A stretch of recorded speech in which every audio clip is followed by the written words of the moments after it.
Hey guys, it's Jordan from Worship Online, and today I'm going to walk through dialing in delay. So to a lot of guitarists, this is a pretty important and big topic. A lot of guitarists, we love delay. There's different types of it, so many different pedals. But for today, I'm going to be using the timeline since that's kind of the industry standard of a really great programmable delay with lots of different options on it and a lot of flexibility. And so I'm going to be using that for the purposes of this demonstration. But before we get into that, let's talk a little bit just about delay in general. And a lot of you may know these basics, but I'm just going to kind of review them. There's really three main types of delay, which is kind of more like two, because tape delays, which is one type, is also a type of analog delay, technically. And then there's analog and digital.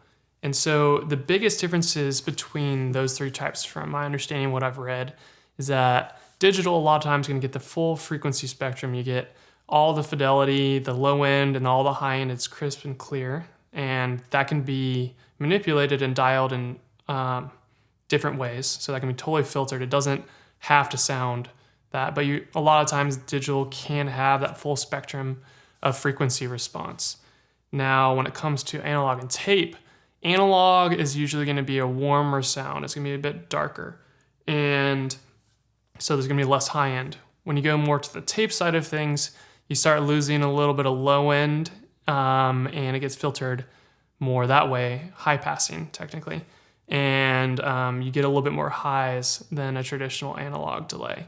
But that all can vary from tape machine to analog delay pedal to whatever. There's no preset rules, but this is kind of like a general tendencies for what those different analog types can sound like and the character traits that they have. Usually tape delays are going to have in the different pedals and the ways that people manufacture them will have different parameters like flutter, for instance, or grit, and kind of the tape machine age. It's going to be a little bit more of a vintage, vibier, modulated sound.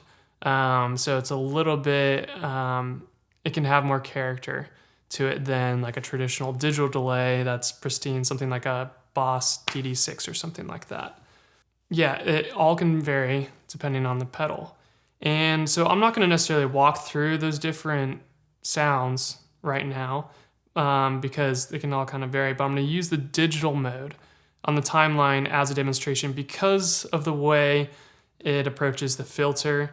If you have a timeline, the filter control and the grit and speed and depth of the modulation, all those controls kind of change up a bit depending on what mode you're using. So I'm just going to stick to the digital mode for the purpose of this illustration. And it's actually when I use the timeline on my board, which I'm just using this one as temporary fill-in to give a demonstration of these different modes because so many people have it.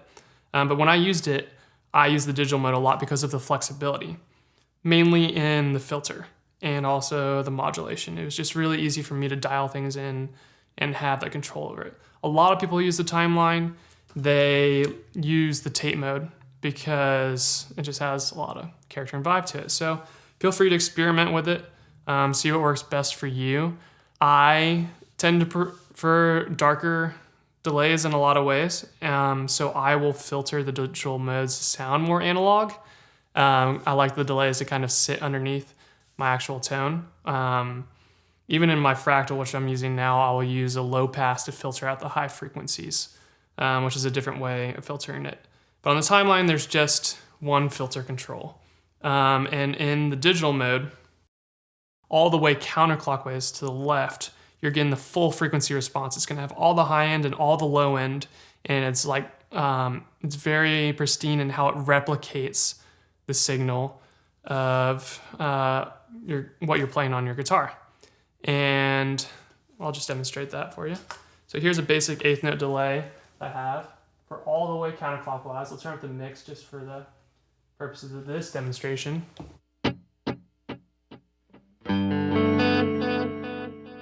And there's a little bit of modulation on those there as well. But you can tell that there was a lot of high end, there's a lot of low end in there as well.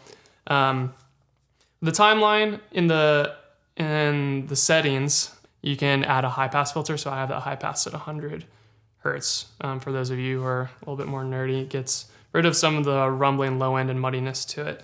So it's not a lot of low end cut, but just the low lows that you don't always hear a whole lot with the guitar's frequency response. But yeah, this is the digital mode with the filter all the way left. And then as we move it to noon, we're getting a darker tone, so it's cutting the high end. So that's more of an analog sound. And then all the way to the right, you're cutting some of the lows and adding some of the highs back in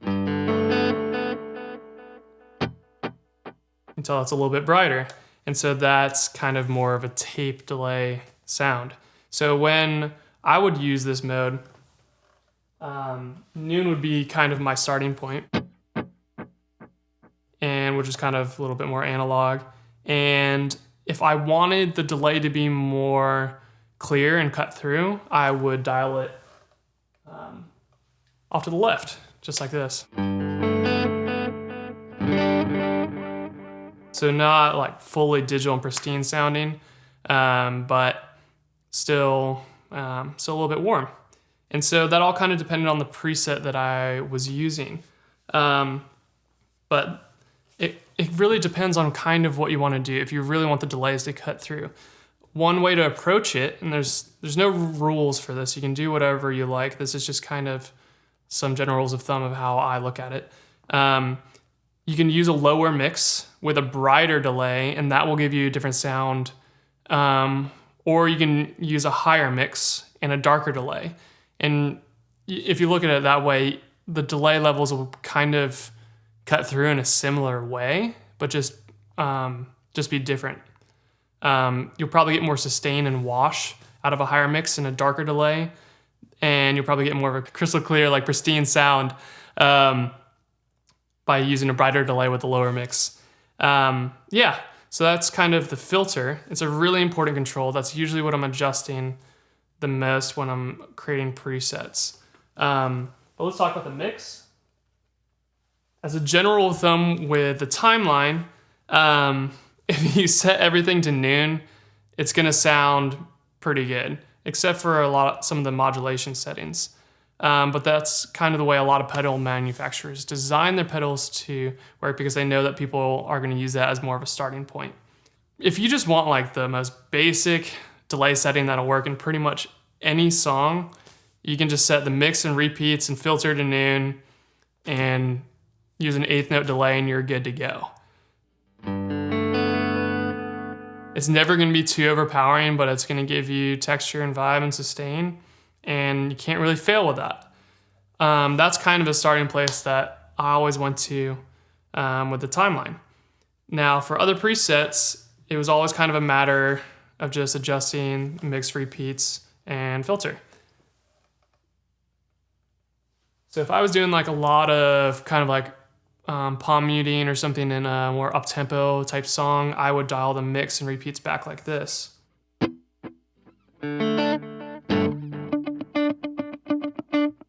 You know, like you don't want it to get too muddy, too in the way. It's just adding a little bit of space to your sound. If you wanted a more washy sound, you dial up the repeats and mix, or keep the repeats lower and bring up the mix. Or you could keep the mix lower and have a nice trail to where you're still getting a lot of depth and space, but it's not getting overwhelming from your signal.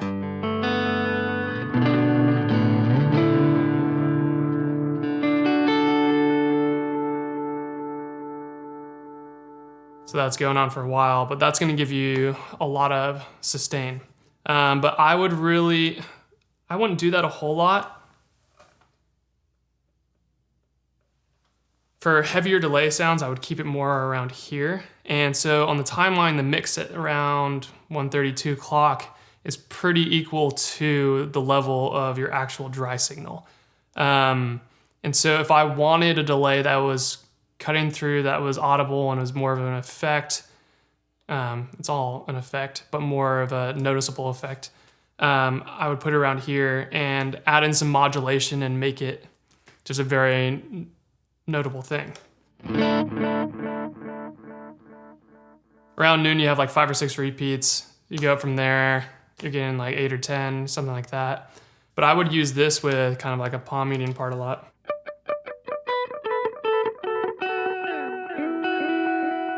Or like a really big lead that I wanted a massive delay on. It all kind of depended on the part. But usually with a sound like this, I would add in more modulation. So the timeline, I pretty much, with the modulation, I'd keep the speed around noon, always pretty much for any preset, and I'd bring in the depth to how I wanted it to sound. And so for something like this, and I really wanted a very like audible, vibey effect.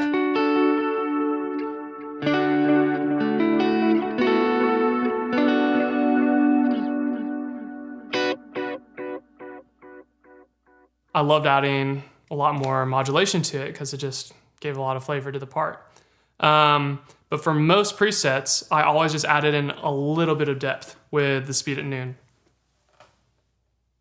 So I'd keep it there. And what that does is adds modulation to the left and right signals. So it creates more space and separation and a wider stereo image. So you can play around with the amount of modulation that you add to your delays to give you a wider sound if you're using a stereo rig. But otherwise, it just helps to add a little bit of separation of the delay repeats versus your dry signal and creates a more complex sound because it's changing the pitch shifting and the delay.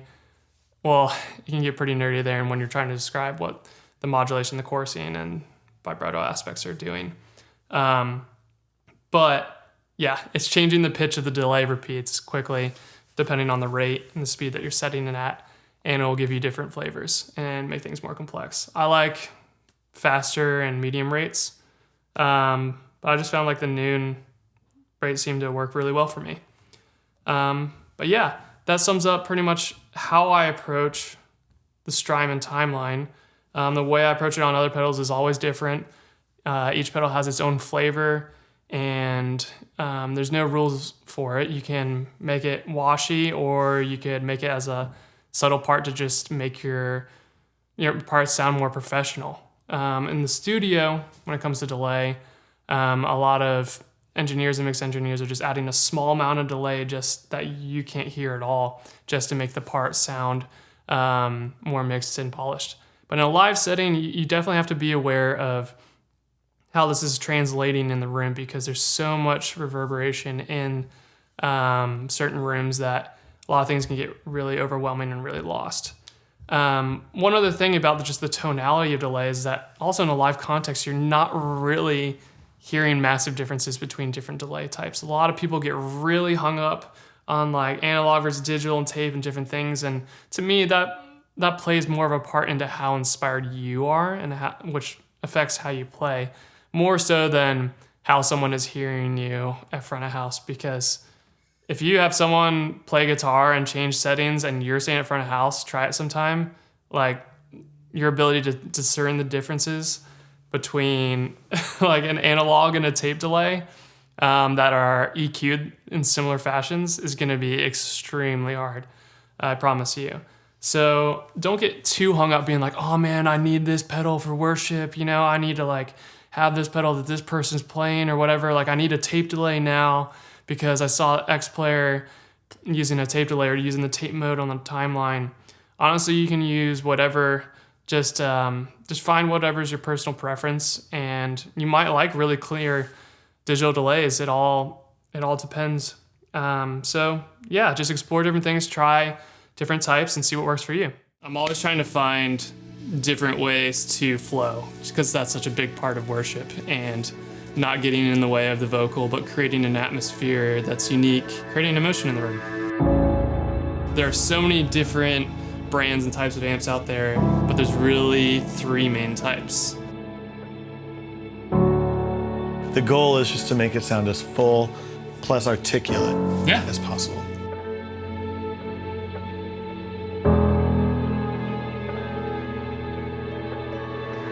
In a lot of flow moments in worship, I'm always trying to find things that don't get in the way, that's not too distracting, but it's ambient and it's not just swelling. I'm always was trying to challenge myself to play a part more than just doing atmospheric stuff. Tuning is probably the most important thing that we can talk about. I mean, but it's pretty simple. It's just like, make sure your guitar's in tune. Yep. Just trust yours. If it sounds good, it sounds good. If it sounds bad, fix it. Some people will always tell you you have too much effect and it's too loud. But a lot of the parts that, especially in modern music today, the delay level is actually almost as equal to the note you're playing. Matt and I are gonna show you a couple parts from songs that we play on the road.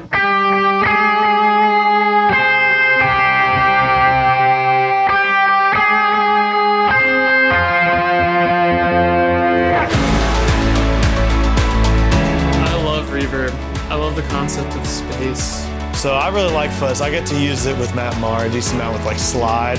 We all approach things differently. There's no right or wrong to this.